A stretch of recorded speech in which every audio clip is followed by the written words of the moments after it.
Hello everybody, I'm Nasreen. I'm a graduate student in the People in Motion lab at the University of New Brunswick in Canada. Today I'm going to talk about our novel clustering algorithm for data streams that we've named DSAP and evaluated on a spatial-temporal dataset. I have to say this work could not have been done without my supervisor, Dr. Monica Walwick's help and support. First of all, I'm going to talk about what is data stream and clustering. Next, in the background, I will explain previous work. And then in methodology, I will explain the DSAP algorithm in detail. And after that, I will go through data analysis and DSAP validation results for experimental dataset. And at the end, I go through conclusion and future work. Spatial-temporal data streams have been receiving lots of attention over the past few decades because of increasing usage of IoT sensors. Clustering over data stream is a popular data mining method to go deep into the data, but involves challenges like the need for fast responses and handling data evolution over time. The proposed algorithm is implemented based on Affinity propagation introduced in 2007 by Dweck and Frey. Up to now, there hasn't been a lot of research done with this algorithm on data stream. A spatial-temporal data stream is defined as a continuously receive high-rate data, like sensors which generate in millions of observations every week.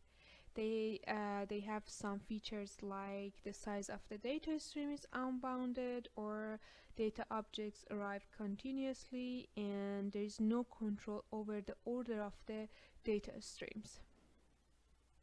To capture a spatial-temporal data stream and analyze them, time window models needs to be applied.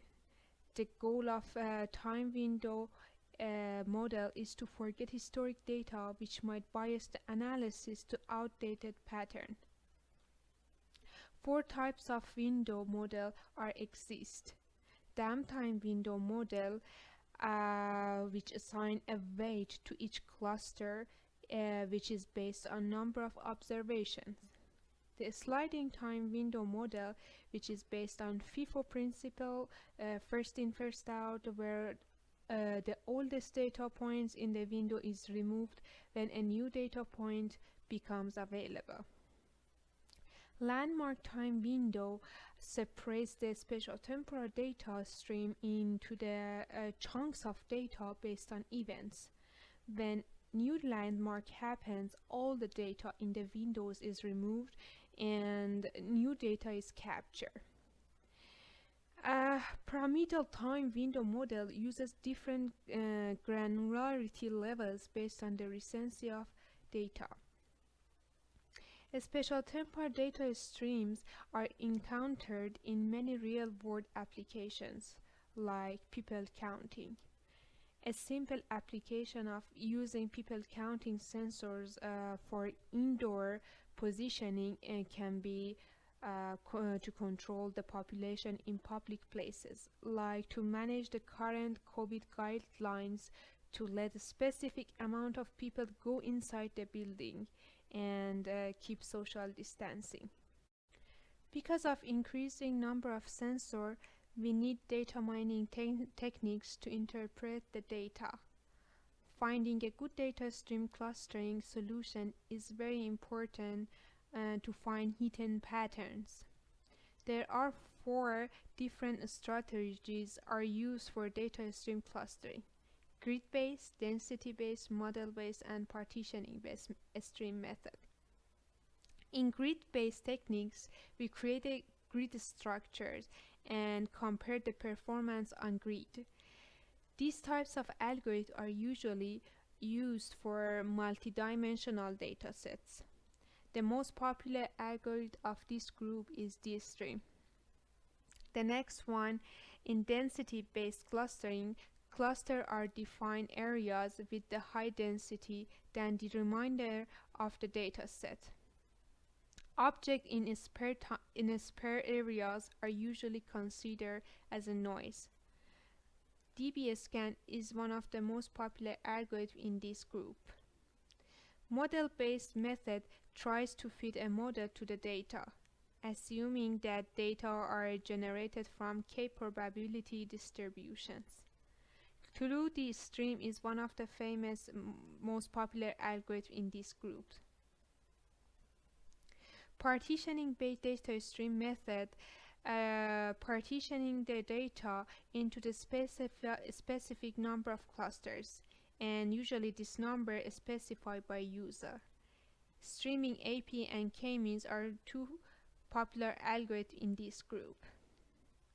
The most suitable data stream clustering method for our dataset is partitioning method, and between all these algorithms we selected AP because this algorithm does not require the number of clusters as an input, which is an unknown parameter in real-time data stream which comes in fast and in large volumes. As far as we know, not much research has been done on the streaming AP except these two works, STRAP and iStrap. STRAP, or the streaming AP, introduced in 2008. It's an extension of AP algorithm for data streams, which uses a reservoir for the saving potential outliers and applying a sliding time window on data points. If a new data points fit to the model, it updates, otherwise it goes to the reservoir. Improved STRAP or iStrap introduced in 2008. In this method, they use STRAP except the part that the outdated clusters are removed and the recurrent clusters are efficiently detected. Aim of this research is first of all to develop the new data stream affinity propagation algorithm. Then apply the landmark time window model to handle spatio-temporal data. And next apply DSAP to discover indoor mobility pattern to find the lifestyle behavior. And at the end evaluate the performance of DSAP using the eCounter dataset. Data stream affinity propagation, or DSAP, is a novel algorithm based on affinity propagation clustering algorithm. It considers all data points as an exemplar or cluster centers until good cluster centers are calculated. Basically, this algorithm calculates the optimum number of clusters and we don't need to predefine this number. In this algorithm, data points are like networks where all data points send messages to each other. The aim of these messages is to find if a point is suitable to be an exemplar. The message passing procedure continues until convergence is reached. As you can see in this figure, on the 6th iteration, the final cluster centers are found just before convergence. The algorithm computes 4 matrices in order to find the cluster: similarity matrix, responsibility matrix, availability, and criterion matrix. The similarity matrix estimates the similarity between each data point and finds the most suitable cluster centers. The responsibility matrix contains values that represent how likely is a data point to be a member of the cluster. For example, in this figure, as you can see, data point I send message to the candidate exemplar K and gets the response back to figure out if K is well suited as an exemplar for I. The next one, availability matrix, which defines how available one data point to be an exemplar. In this picture, a message from exemplar K is sent to the point I to find how well it would be for point I to be chosen point K as an exemplar. And lastly, criterion matrix. Each cell in this is the sum of the availability matrix and responsibility matrix at the location. The highest values of each row are designated as an exemplar. This message passing procedure continues until convergence is reached. Four main hyperparameters are used to improve the proposed DSAP algorithm. Damping factor, which should be between 0.5 to 1 and controls the rate of convergence. Performance, and this value shows the suitability of each data point to be an exemplar. For a small amount of clusters, this can be set to the minimum value of similarities. The next one, max iteration, defines the maximum number of iterations, which should be chosen so that the exemplar don't change. And convergence iteration, which is the number of iteration with no change in the number of estimate clusters. DSAP is a two-phase clustering approach to handle large data streams. It has an online phase which uses landmark time window model to capture the data stream and computes microcluster by applying affinity propagation algorithm. This result is a number of microclusters which are significantly smaller than the total number of data points in the data stream. And this gives flexibility to merge or split clusters without storing all the data points. The second phase is carried out offline clustering phase, as the macroclusters are reclusters to generate the macroclusters by using AP after the entire data stream is processed. Increasing physical activity at work is important due to the enhanced health risks associated with increasing sedentary lifestyles. An experiment was conducted for 3 months, including a period of intervention to increase motivation for stair usage at Townsley Building, University of Flinders in Australia. Townsley Building has 6 levels populated by students and staff. This study used people counter sensors placed on staircases. The people counter used in this study consists of a pair of transmitter and a receiver. The transmitter send an infrared message to the receiver when infrared light is interrupted by someone passing through. It counts. And signals from the sensor are sent to the wireless hub in the real time, and then from the hubs to the server. This e-counter dataset is a large collection of mobility stair usage database in this building, and this dataset contains a total of 668,000 records for levels, including people count, directions of movement, date and time. And then DSAP will be used for data analysis of this dataset. This building plan shows 2 floors of Townsley Building. In this map, stair use for experiment are highlighted with the red dashed circles.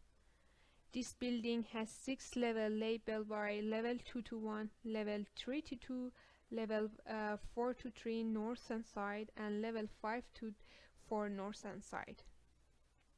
As you can see here in this map, mostly all the rooms and classrooms are located in the south side.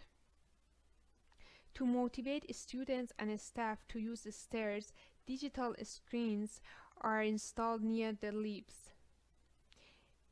These screens displayed health information and provided live feedback on weekly or daily targets. This figure shows up and down movement on the stair use during 3 months of experiment. The first month or pre-intervention month stair use was monitored to understand the normal behavior pattern.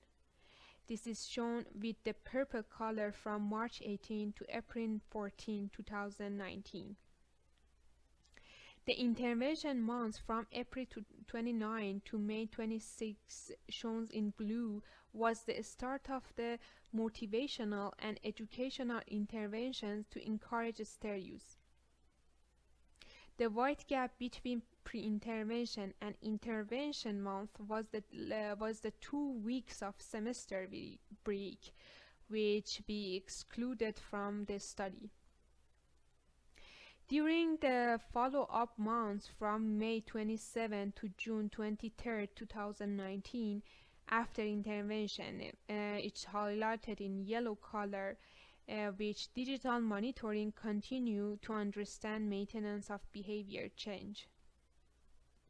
After analyzing the data, we realized that 15% more people are using the stairs to get down than going up.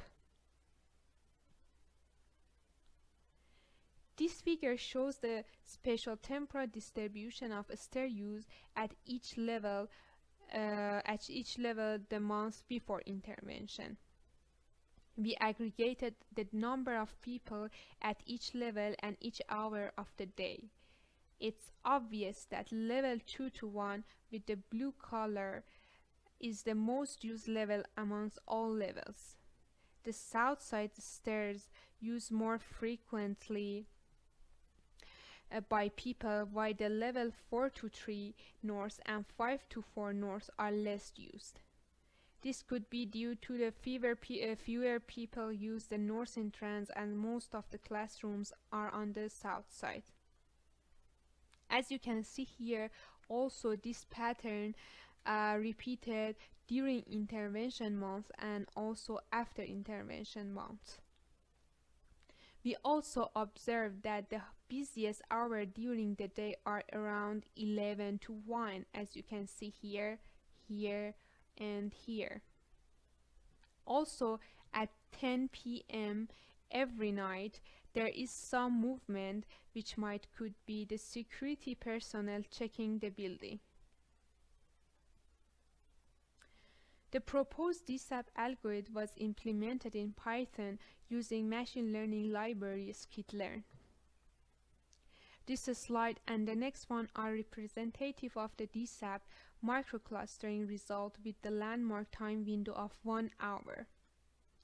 March 17 was a randomly chosen day before the intervention month.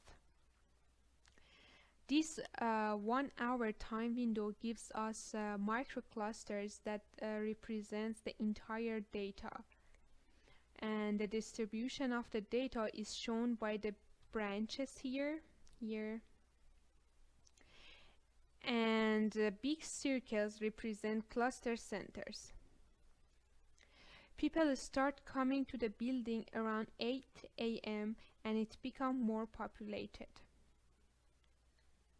The cluster centers change, and it shows that the number of people start peaking around noon at 1 p.m. reach the highest value. You can see the evolution of cluster during these hours as well. For the next step, we save all these clusters, microclusters, to generate macroclusters. To find hidden patterns in these 3 months of study, we employed DSAP algorithm with the landmark time window of 1 hour from 7 in the morning till 7 in the evening every day. And the final result of microclustering and macroclustering are shown here. All accumulated clusters from the online phase for each month of observation are collected and plotted with the gray circles. To analyze whole data and summarize them, we perform offline macro clustering, which result in final clusters shown by red crosses. As we've seen before, we can still notice the people who use the south side stairs are more. There is significant difference between the baseline and the intervention month. 14% more people used the stairs during intervention, but the follow-up months, the trend didn't continue. This could be because the week after this month was an exams month, and 1 month period might not be sufficient to bring about long-term behavioral changes. At the end, we evaluate DSAP algorithm and quality of clustering with Affinity Propagation 2007. To do this, we applied both algorithms on the first week before, first week during, and first week after intervention. We've chosen only 1 week, which AP couldn't handle more than 1 week of data. And it's well known that AP suffered from memory issues with large datasets, and it's limiting its usage to small and medium datasets. We've selected 4 criteria to compare these two algorithms as shown in these tables. They are processing time, which is the time taken to run the algorithm. DSAP seems to be marginally faster. Memory consumption, which stands for amount of memory each algorithm utilized to its execution. There is a significant improvement in memory consumption for DSAP, as you can see here. This is a remarkable outcome as it opens a lot of potential application for DSAP, like real-time data analysis on low-power wearable devices. The next one, number of clusters, shows that the DSAP gives us more consistent cluster. Also, silhouette coefficient is a metric used to calculate the goodness of the clustering technique. The silhouette value is a measure of how similar one object is to its own cluster compared to other clusters. This measure has a range between -1 and 1, where a higher value indicates that the object is well matched to its cluster. In this paper, we proposed DSAP data streaming AP algorithm used with the landmark time window for analyzed e-counter. The DSAP algorithm is a flexible and easy applied for large spatial-temporal data streaming to finding macro and micro clusters. This algorithm is very well worked, but to increase the speed of the performance of this algorithm, we will go through other time window models in the future work. Thank you for listening to my presentation.